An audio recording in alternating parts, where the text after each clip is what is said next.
Hi everyone, welcome to my channel. Welcome to another video. In today's video, we are listening to the book which is read by Neville Goddard himself called The Art of Believing. This is in his own original voice. Enjoy. Neville Goddard, Prayer, The Art of Believing, presented by Wisdom Untold. Prayer is the master key.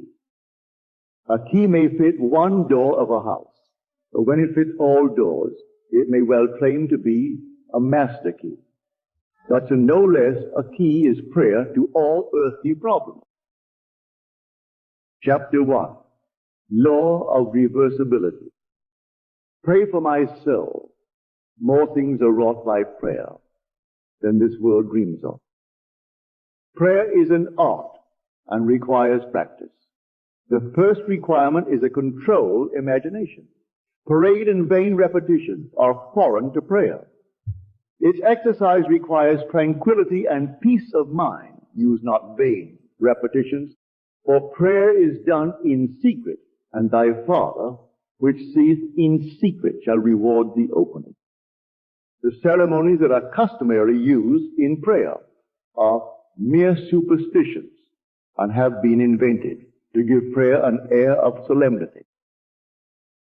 Those who do practice the art of prayer are often ignorant of the laws that control it. They attribute the results obtained to the ceremonies and mistake the letter for the spirit. The essence of prayer is faith. But faith must be permeated with understanding to be given that active quality which it does not possess when standing alone. Therefore get wisdom. And with all thy getting, get understanding. This book is an attempt to reduce the unknown to the known by pointing out conditions on which prayers are answered and without which they cannot be answered. It defines the conditions governing prayer in laws that are simply a generalization of our observation.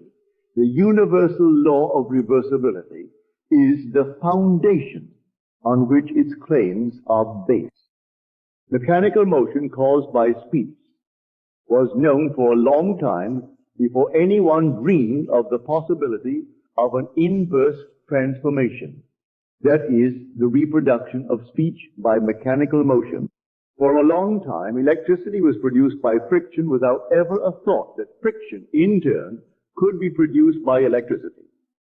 Whether or not man succeeds in reversing the transformation of a force, he knows nevertheless that all transformations of force are reversible. If heat can produce mechanical motion, so mechanical motion can produce heat. If electricity produces magnetism, magnetism too can develop electric currents. If the voice can cause undulatory currents, so can such currents reproduce the voice, and so on. Cause and effect. Energy and matter, action and reaction are the same and interconvertible. This law is of the highest importance because it enables you to foresee the inverse transformation once the direct transformation is verified. If you knew how you would feel were you to realize your objective, then inversely you would know what state you could realize were you to awaken in yourself such feeling. The injunction to pray believing that you already possess what you pray for is based upon a knowledge of the law of inverse transformation.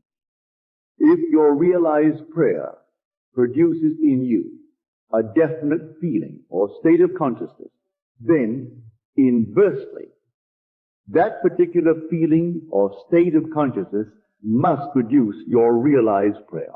Because all transformations of force are reversible. You should always assume the feeling of your fulfilled wish. You should awaken within you the feeling that you are, and have that which heretofore you desired to be and possess. This is easily done by contemplating the joy that would be yours at your objective. and accomplished fact, so that you live and move and have your being in the feeling that your wish is realized. The feeling of the wish fulfilled, if assumed and sustained, must objectify the state that would have created it. This law explains why faith is the substance of things hoped for, the evidence of things not seen, and why he calleth things that are not seen as though they were, and things that were not seen become seen. Assume the feeling of your wish fulfilled, and continue feeling that it is fulfilled, until that which you feel objectifies itself. If a physical fact can produce a psychological state can produce a physical fact.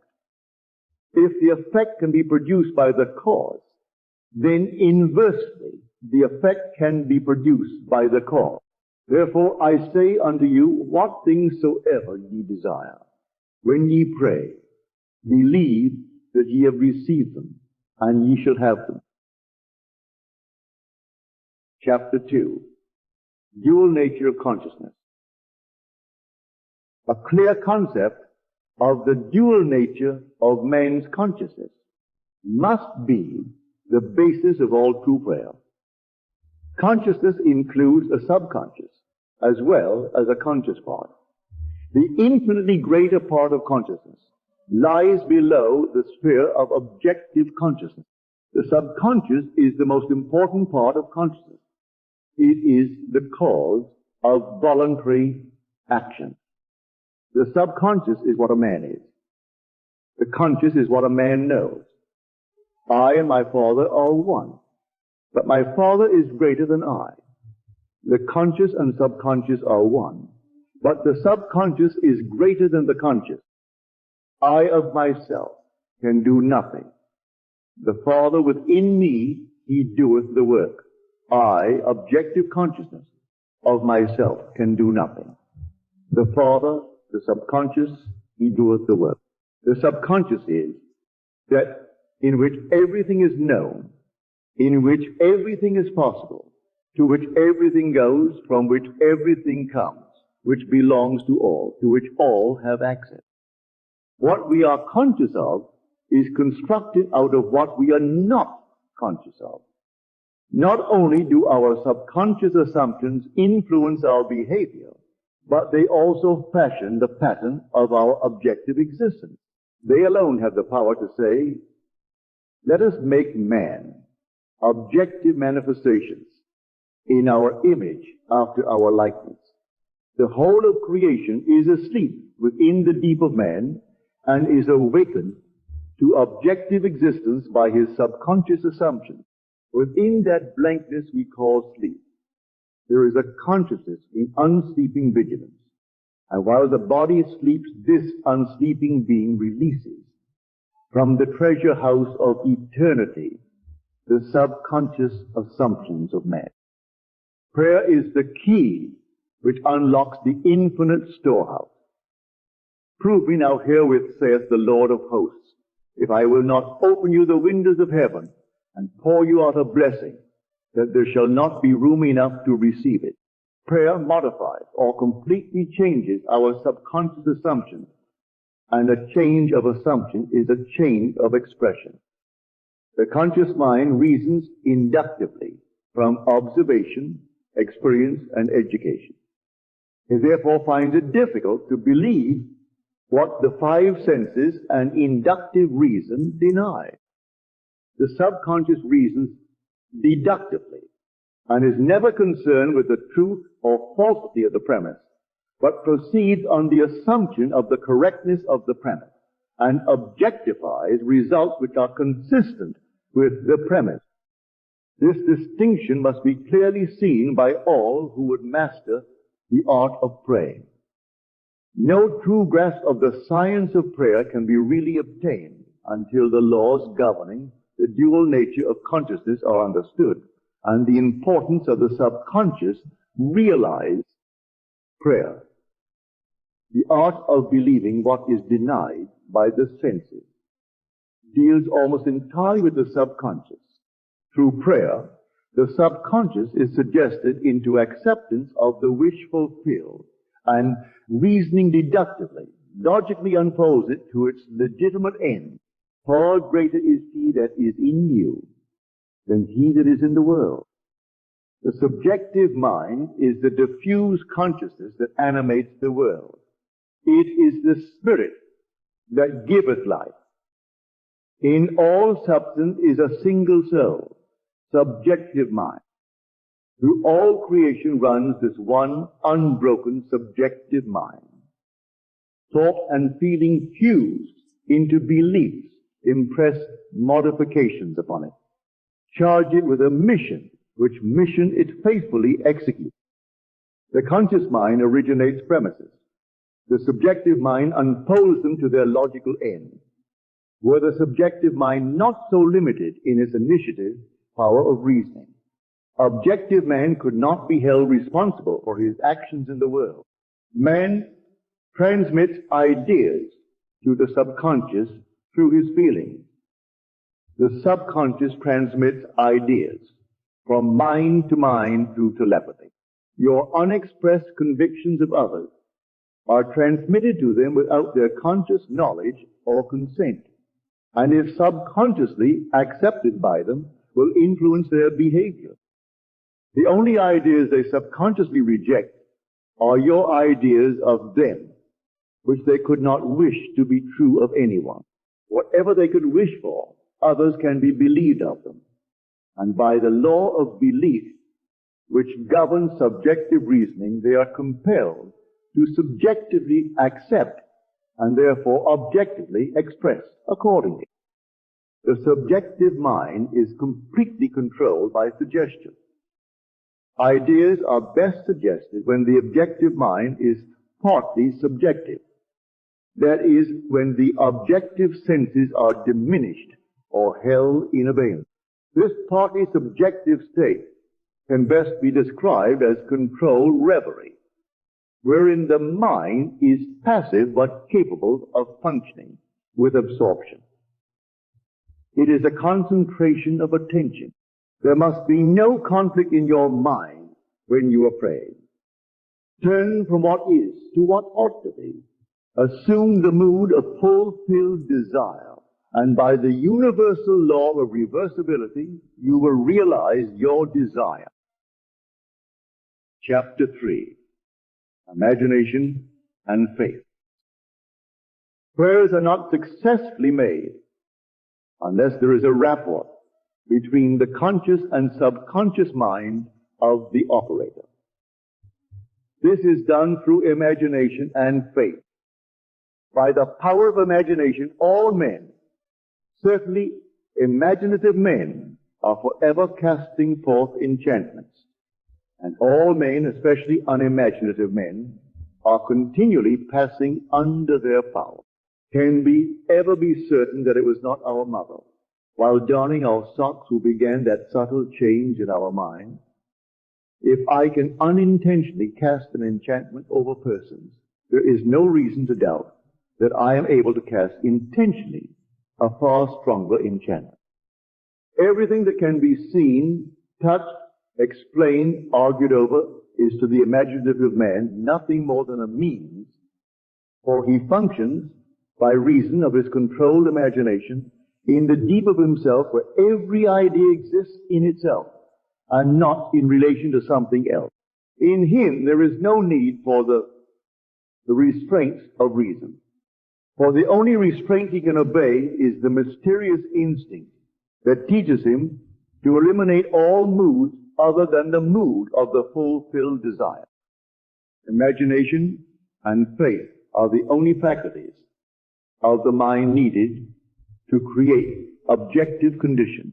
The faith required for the successful operation of the law of consciousness is a purely subjective faith and is attainable upon the cessation of active opposition on the part of the objective mind of the operator.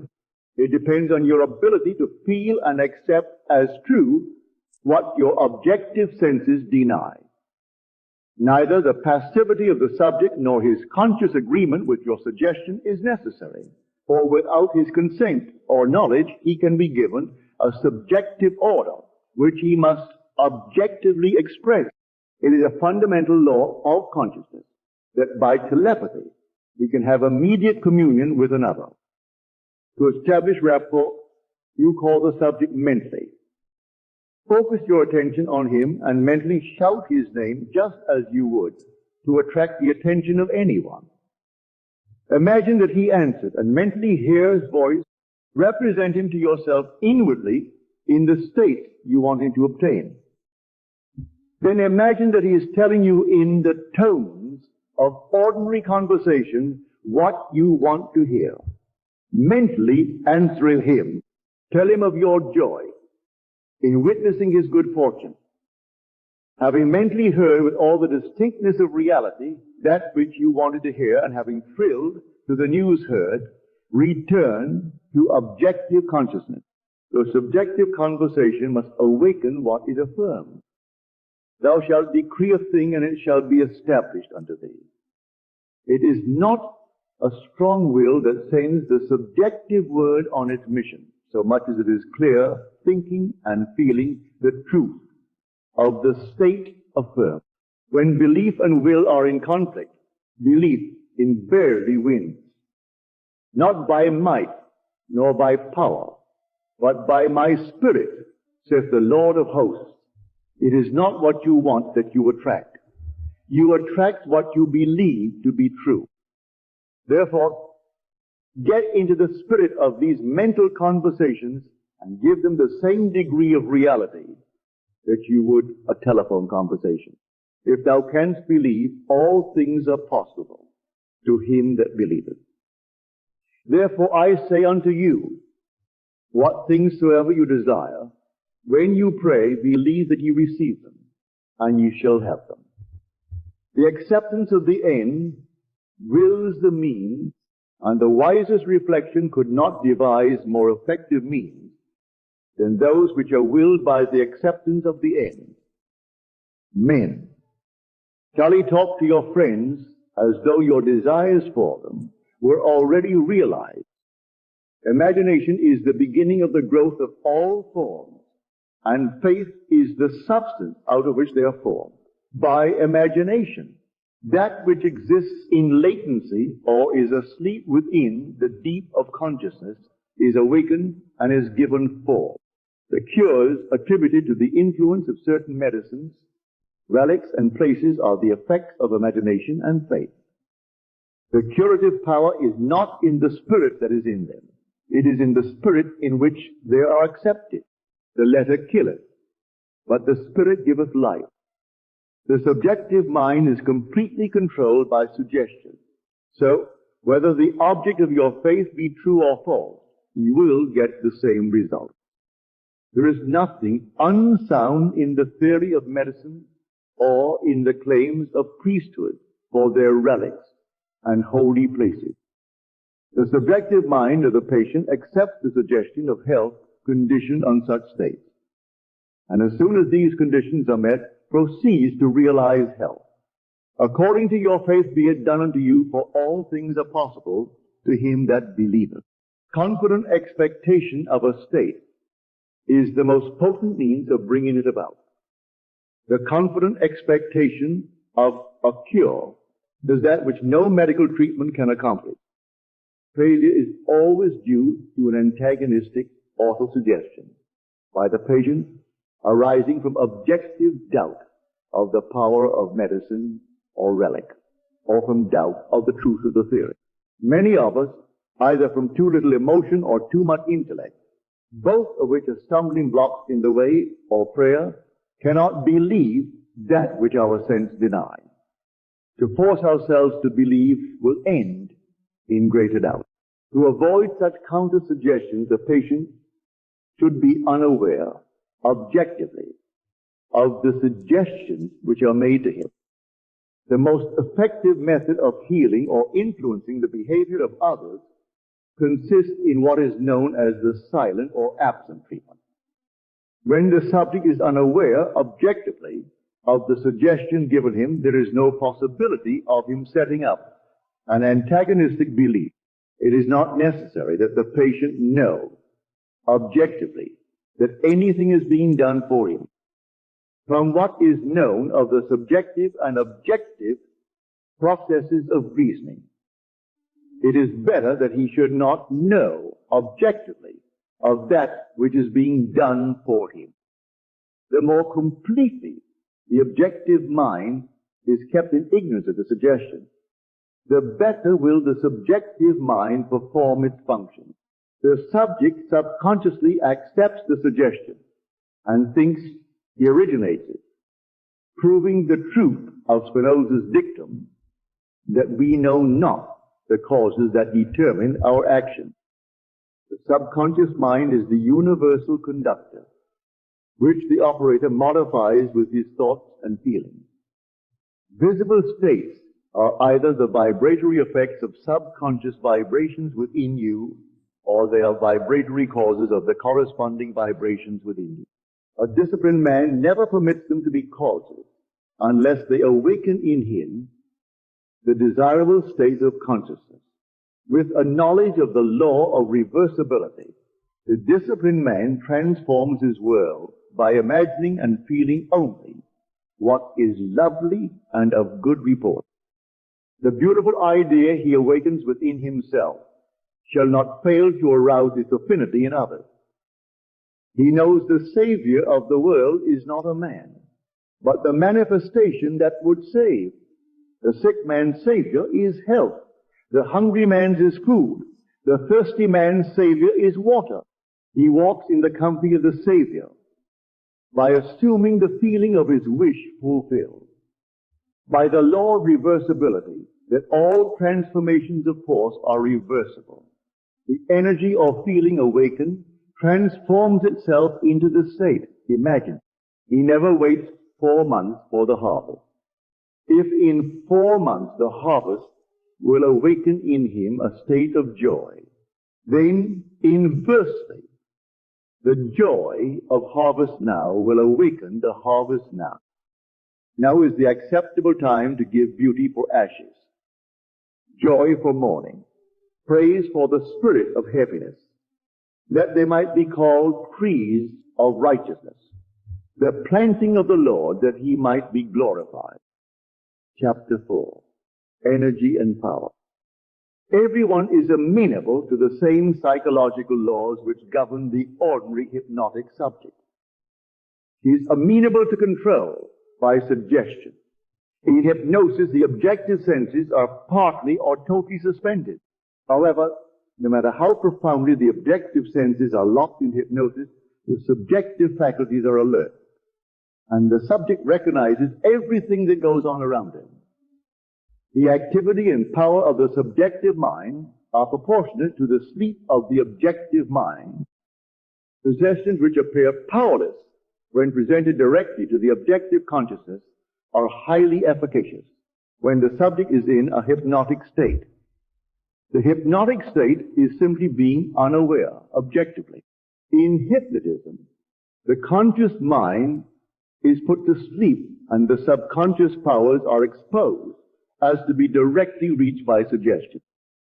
It is easy to see from this, providing you accept the truth of mental suggestions, that anyone not objectively aware of is in a profound hypnotic state relative to you. Therefore, curse not the king. No, not in thy thought. And curse not the rich in the bedchamber. For a bird of the air shall carry the voice, and that which hath wings shall tell the matter. What you sincerely believe as true of another, you will awaken within you. No one need be entranced in the ordinary manner to be helped. If the subject is consciously unaware of the suggestion, and if the suggestion is given with conviction and confidently accepted by the operator as true, then you have the ideal setting for a successful prayer. Represent the subject to yourself mentally as though he had already done that which you desire him to do. Mentally speak to him and congratulate him on having done what you want him to do.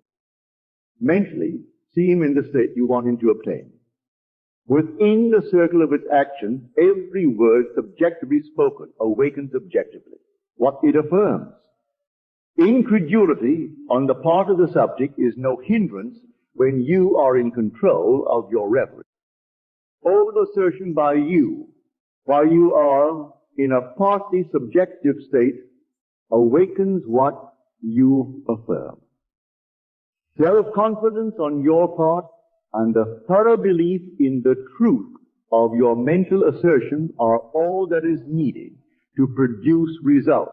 Visualize the subject and imagine that you hear his voice.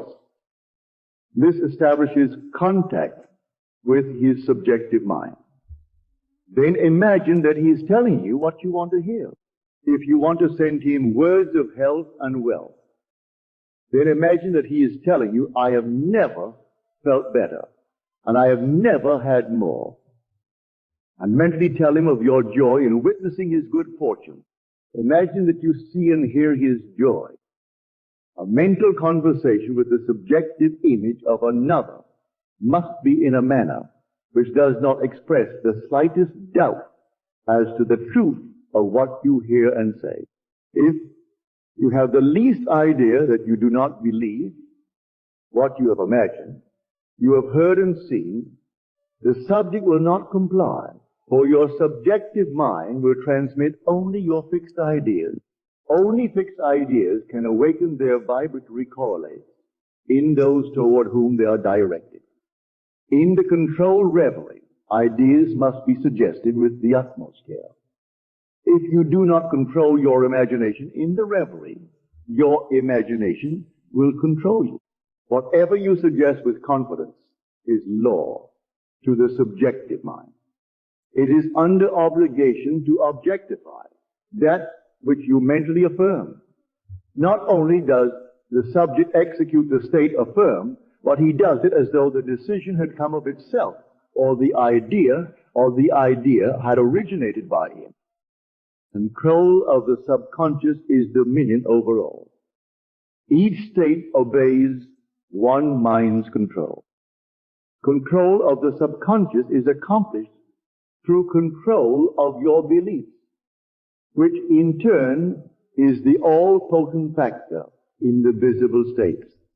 Imagination and faith are the secrets of creation. Chapter 5, Law of Thought Transmission. He sent his word and healed them and delivered them from their destruction. He transmitted the consciousness of health and awoke its vibratory correlate in the one toward whom it was directed. He mentally represented the subject to himself in a state of health. And imagine he heard the subject confirm it. For no word of God shall be void of power. Therefore hold fast the pattern of healthful words which thou hast heard. To pray successfully, you must have clearly defined objectives. You must know what you want before you can ask for it. You must know what you want before you can feel that you have it. And prayer is the feeling of the fulfilled desire. It does not matter what it is you seek in prayer, or where it is, or whom it concerns. You have nothing to do but convince yourself of the truth of that which you desire to see manifested. When you emerge from prayer, you no longer seek, for you have. If you have prayed correctly, subconsciously assume the reality of the state sought. And by the law of reversibility, your subconscious must objectify that which it affirms. You must have a conductor to transmit a force. You may employ a wire, a jet of water, a current of air, a ray of light, or any intermediary whatsoever. The principle of the photophone, or the transmission of the voice by light, will help you to understand thought transmission, or sending of a word to heal another. There is a strong unduality between a spoken voice and a mental voice. To think is to speak low. To speak is to think aloud. The principle of the photophone is this. A ray of light is reflected by a mirror and projected to a receiver at a distant point. Back of the mirror is a mouthpiece. By speaking into the mouthpiece, you cause the mirror to vibrate. A vibrating mirror modifies the light reflected on it. The modified light has your speech to carry, not as speech, but as represented in its mechanical correlate. It reaches a distant station and impinges on a disc within the receiver. It causes the disc to vibrate according to the modification. It undergoes and it reproduces your voice. I am the light of the world. I am the knowledge that I exist is a light by means of which what passes in my mind is rendered visible. Memory, or my ability to mentally see what is objectively present, proves that my mind is a mirror, so sensitive a mirror that it can reflect a thought. The reperception of an image in memory in no way differs as a visual act from the perception of my image in a mirror. The same principle of seeing is involved in both. Your consciousness is the light reflected on the mirror of your mind and projected in space to the one of whom you think. By mentally speaking to the subjective image in your mind, you cause the mirror of your mind to vibrate. Your vibrating mind modifies the light of consciousness reflected on it. The modified light of consciousness reaches the one toward whom it is directed and impinges on the mirror of his mind. It causes his mind to vibrate according to the modification it undergoes. Thus, it reproduces in him what was mentally affirmed by you. Your beliefs, your fixed attitudes of mind constantly modify your consciousness as it is reflected on the mirror of your mind. Your consciousness, modified by your beliefs, objectifies itself in the conditions of your world. To change your world, you must first change your conception of it. To change a man, you must change your conception of him. You must first believe him to be the man you want him to be and mentally talk to him as though he were. All men are sufficiently sensitive to reproduce your beliefs of them. Therefore, if your word is not reproduced visibly in him toward whom it is sent, the cause is to be found in you, not in the subject. As soon as you believe in the truth of the state affirmed, results follow. Everyone can be transformed. Every thought can be transmitted. Every thought can be visibly embodied. Subjective words, subconscious assumptions, awaken what they affirm. They are living and active, and shall not return unto me void, but shall accomplish that which I please, and shall prosper in the thing whereto I sent them. They are endowed with the intelligence pertaining to their mission, and will persist until the object of their existence is realized. They persist until they awaken the vibratory correlates of themselves within the one toward whom they are directed. But the moment the object of their creation is accomplished, they cease to be. The words spoken subjectively in quiet confidence will always awaken a corresponding state in the one in whom it was spoken. But the moment its task is accomplished, it ceases to be, permitting the one in whom the state is realized to remain in the consciousness of the state, affirmed or to return to his former state. Whatever state has your attention holds your life. Therefore, to become attentive to a former state is to return to that condition. Remember not the former thing, neither consider things of old. Nothing can be added to man, for the whole of creation is already perfected in him. The kingdom of heaven is within you. Man can receive nothing except it be given him from heaven. Heaven is your subconsciousness. Not even a sunburn is given from without. The rays without only awaken, corresponding rays within, were the burning rays not contained within man. All the concentrated rays in the universe could not burn him. Were the tones of health not contained within the consciousness of the one whom they are affirmed? They could not be vibrated by the word which is sent. You do not really give to another. You resurrect that which is asleep within him. The damsel is not dead, but sleepeth. Death is merely a sleeping and forgetting.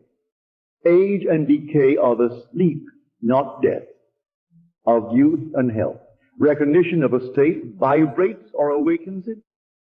Distance, as it is cognized by your objective senses, does not exist for the subjective mind. If I take the wings of the morning and dwell in the uttermost parts of the sea, even there shall they hand lead me. Time and space are conditions of thought. The imagination can transcend them and move in a psychological time and space.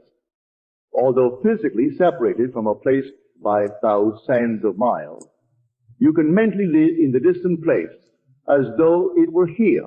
Your imagination can easily transform winter into summer, New York into Florida, and so on. Whether the object of your desire be near or far, results will be the same.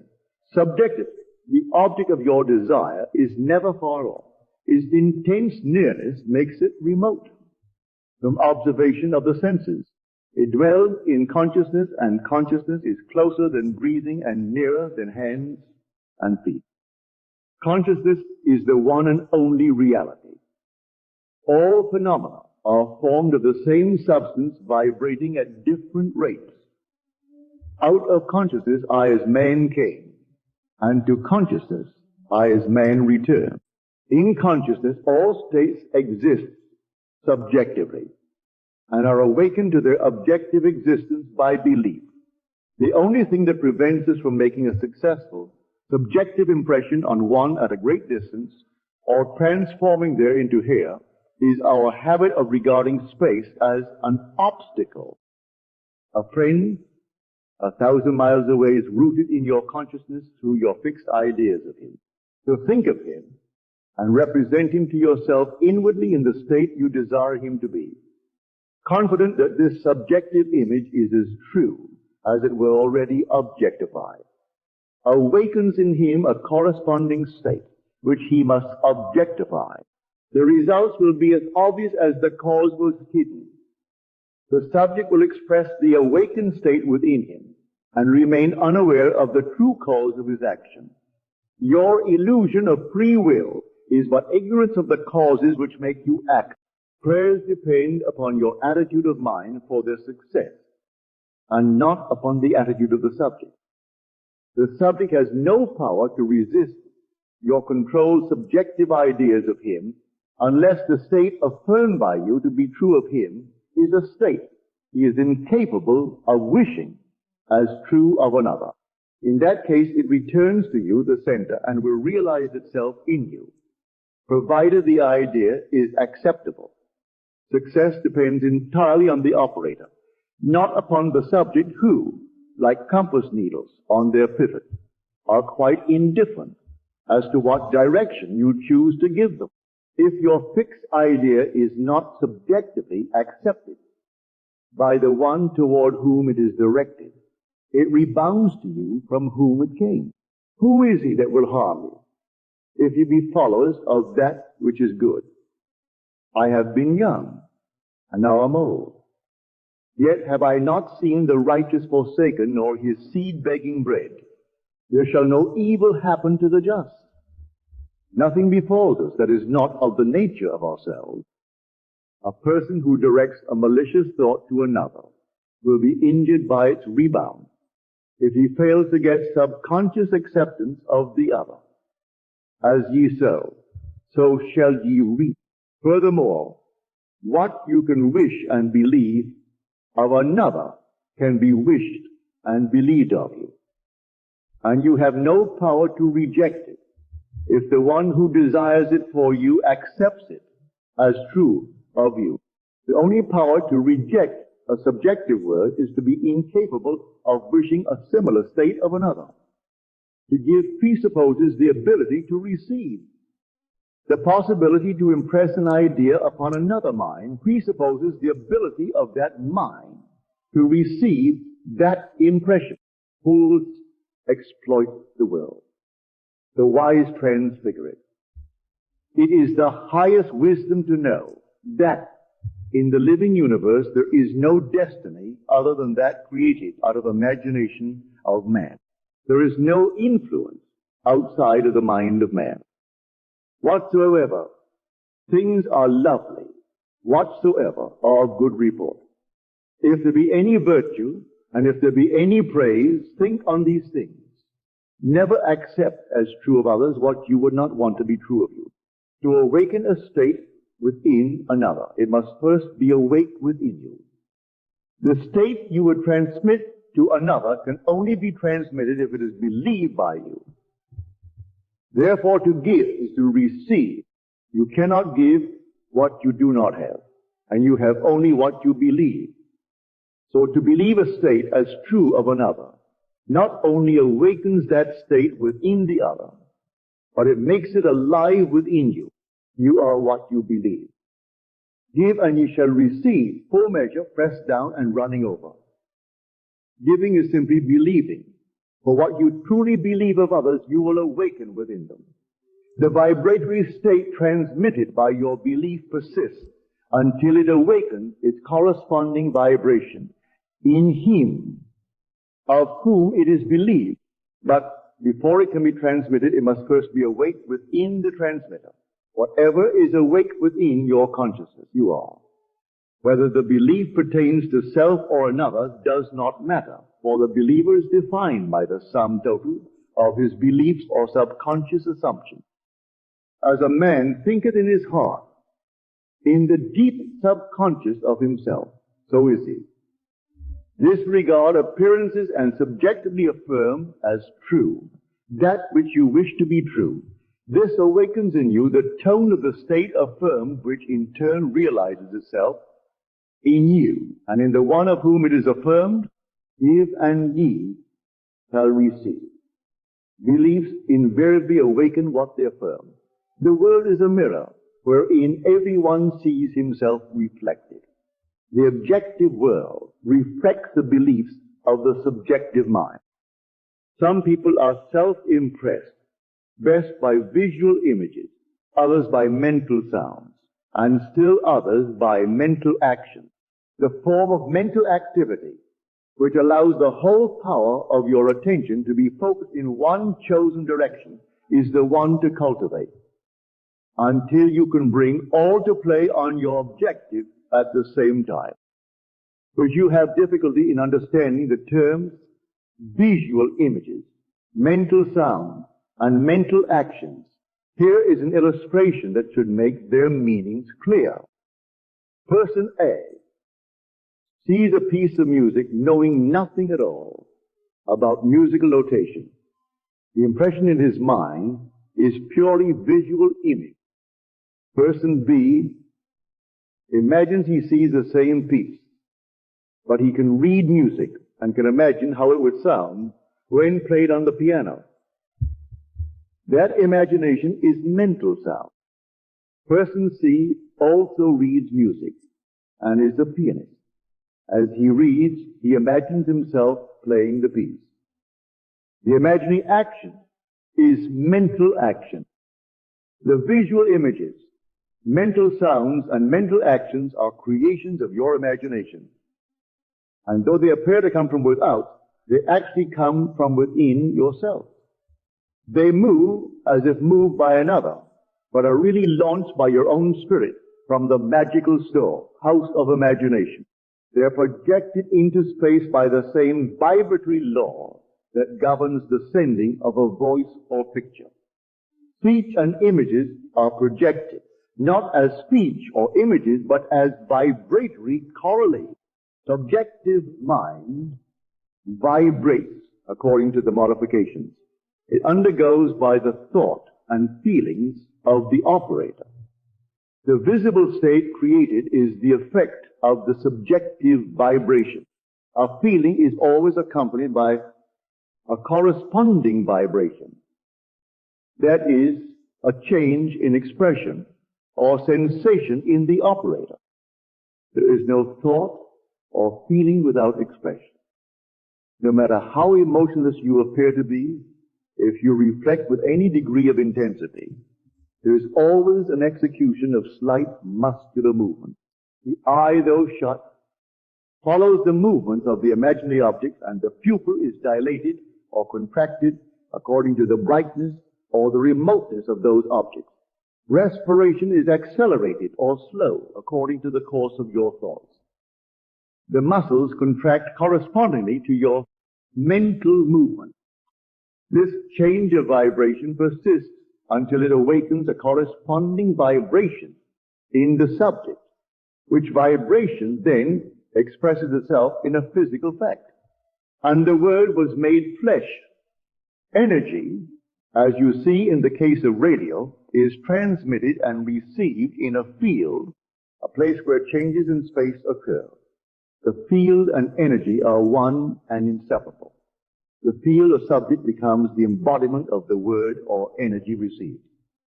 The thinker and the thought, the operator and the subject, the energy and the field are one. Were you still enough to hear the sound of your beliefs, you would know what is meant by the music of the spheres. The mental sound you hear in prayer as coming from without is really produced by yourself. Self-observation will reveal this fact, as the music of the spheres is defined as the harmony heard by the gods alone, and is supposed to be produced by the movements of the celestial spheres.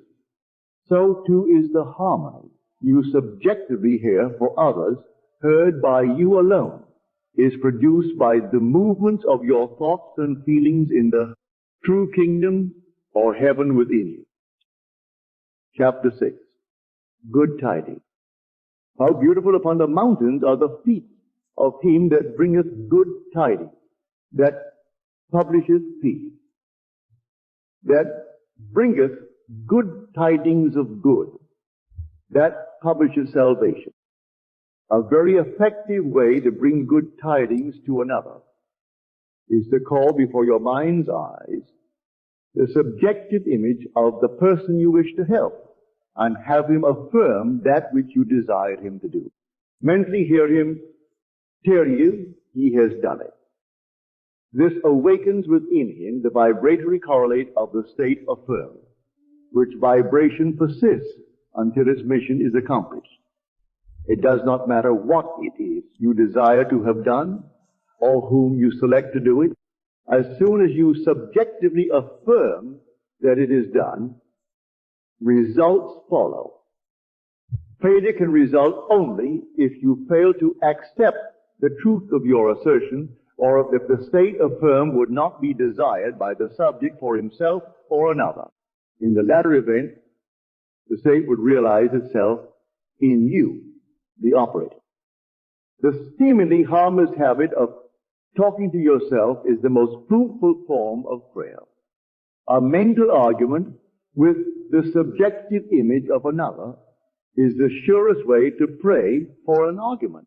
You are asking to be offended by the other when you objectively meet. He is compelled to act in a manner displeasing to you, unless before the meeting you countermand or modify your order by subjectively affirming a change. Unfortunately, man forgets his subjective arguments, his daily mental conversations with others, and so is at a loss for an explanation of the conflicts and misfortunes of his life. As mental arguments produce conflicts, so happy mental conversations produce corresponding visible states of good tidings.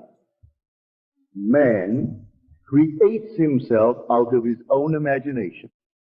If the state desired is for yourself, and you find it difficult to accept as true what your senses deny, call before your mind's eye the subjective image of a friend, and have him mentally affirm that you are already that which you desire to be. This establishes in him, without his conscious consent or knowledge, the subconscious assumption that you are that which he mentally affirmed, which assumption, because it is unconsciously assumed, will persist until it fulfills its mission. Its mission is to awaken in you its vibratory correlate, which vibration when awakened in you realizes itself as an objective fact. Another very effective way to pray for oneself is to use the formula of Job, who found that his own captivity was removed as he prayed for his friend.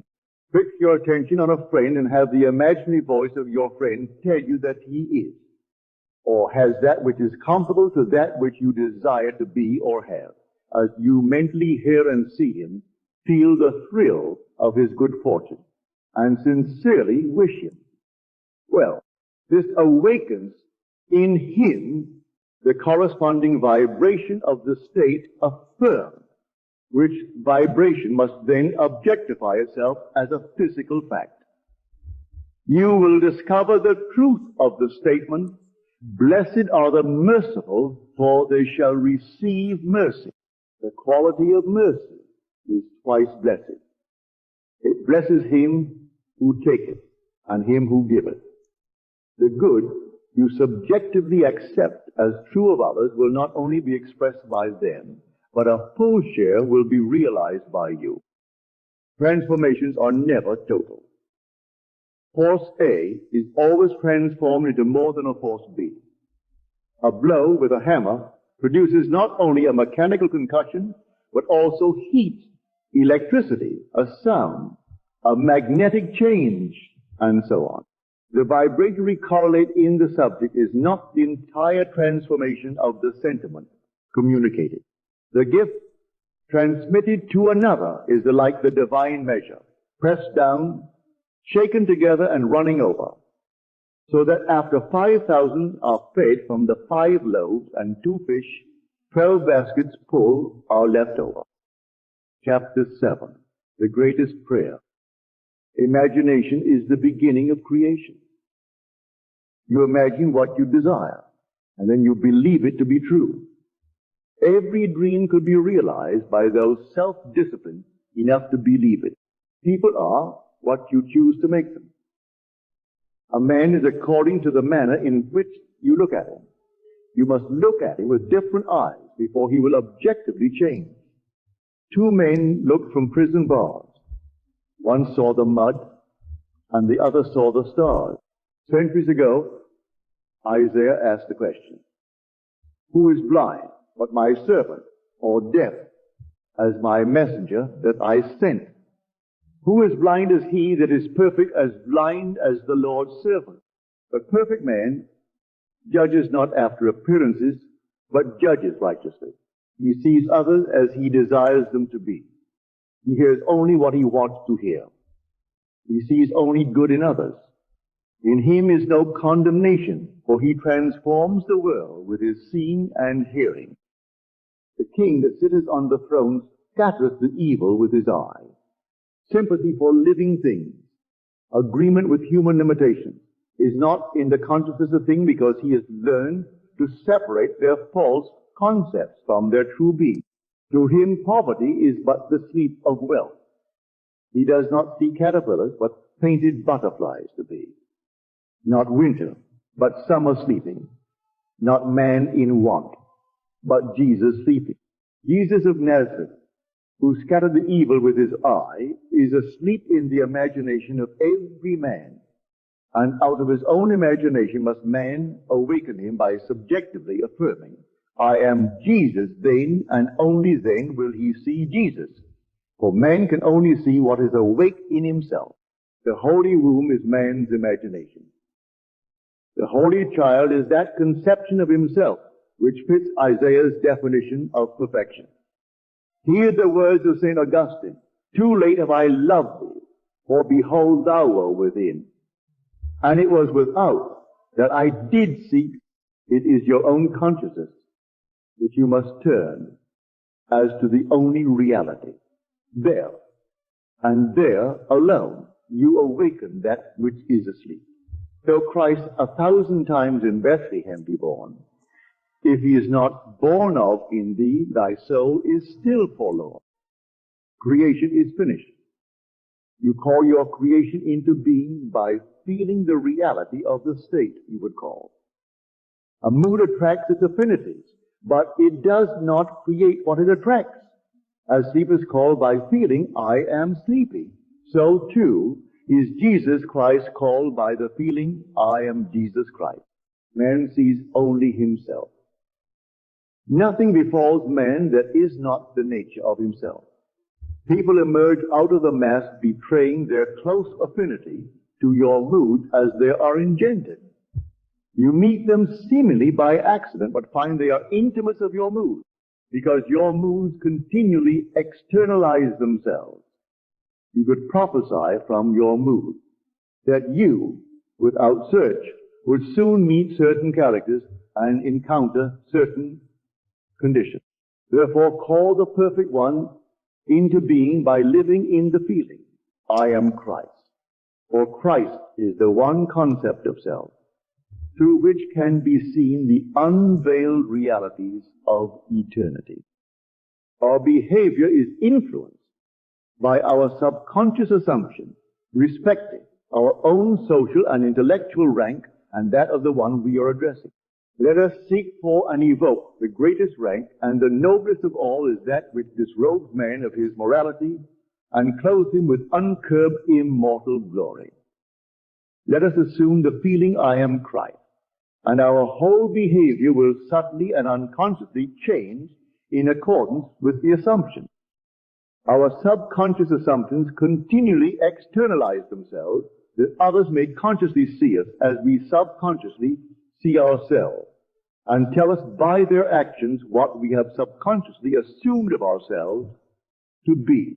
Therefore, let us assume the feeling, I am Christ, until our conscious claim becomes our subconscious assumption that we all, with open face beholding, as in a glass, the glory of the Lord are changed into the same image from glory to glory. That God awake and his enemies be destroyed. There is no greater prayer for man.